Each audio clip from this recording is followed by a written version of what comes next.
Thank you, Rick. Let's bring in Kathryn Rooney Vera now, who is Chief Market Strategist at StoneX and joins us around the desk here at the SGX. Kathryn, great to see you. Thank you, Sri. Let's start with the data. And if these are markets that remain data dependent, what do you expect from payrolls on Friday, implications for the Fed and market pricing?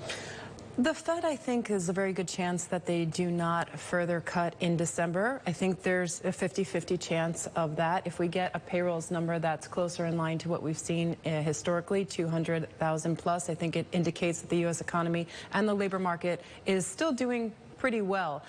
So I think the Fed is not in a rush to cut as much. And in fact, I would go so far as to say that the market is discounting too many rate cuts going into 2025, given the possibilities of sticky, if not resurgent, inflation.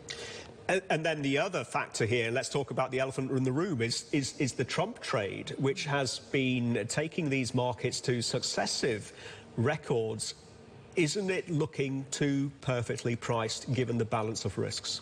There could be additional upside, I think, in the Trump trade, especially in the financials area as well as in industrials. So I think it's correctly pricing in a pro-growth, lower regulation and lower tax environment.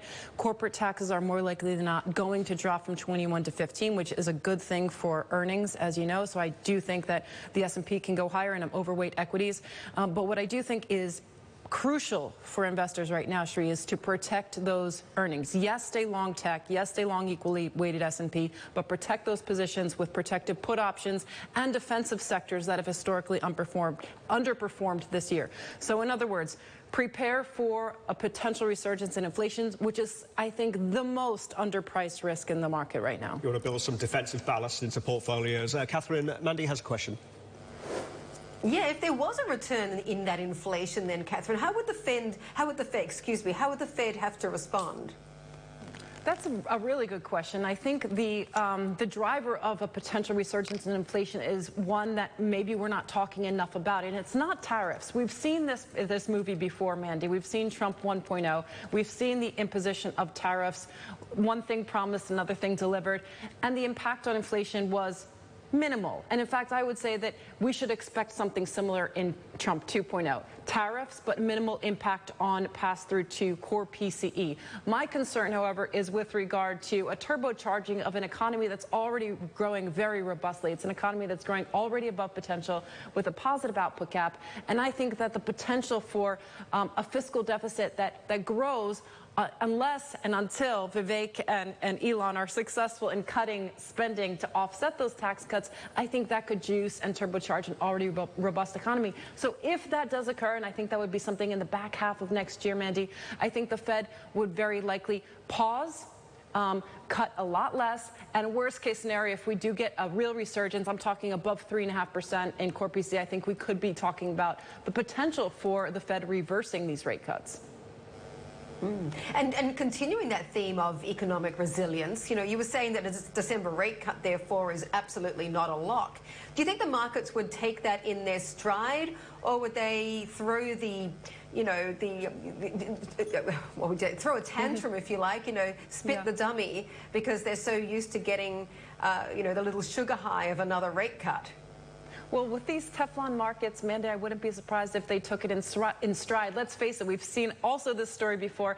When the markets get disappointed with regard to Fed rate cuts, if they are happening because of robust economic growth, in the midst of a disinflationary scenario, they take it very bullishly. So I do think that if the Fed pauses in December, it's not a game changer. It's not, a game changer for the markets. And in fact, when you look at historical periods of the past 7 episodes where the Fed has started a rate descents or rate cutting cycles, 3 of them, the economy went into recession. 4 did not. And over those next 12 months, from the initiation of a Fed rate cut cycle, over the next 12 months, the S&P, on average, in 4 out of those 7 rate cutting initiation cycles, has on average increased 19%. So if the economy does not go into recession and the Fed is cutting rates, we can see additional upside in the S&P, and I think there's a good chance that we see it. Kathryn, it's not all hunky-dory out in the global economy. Yes, the US is the cleanest shirt in the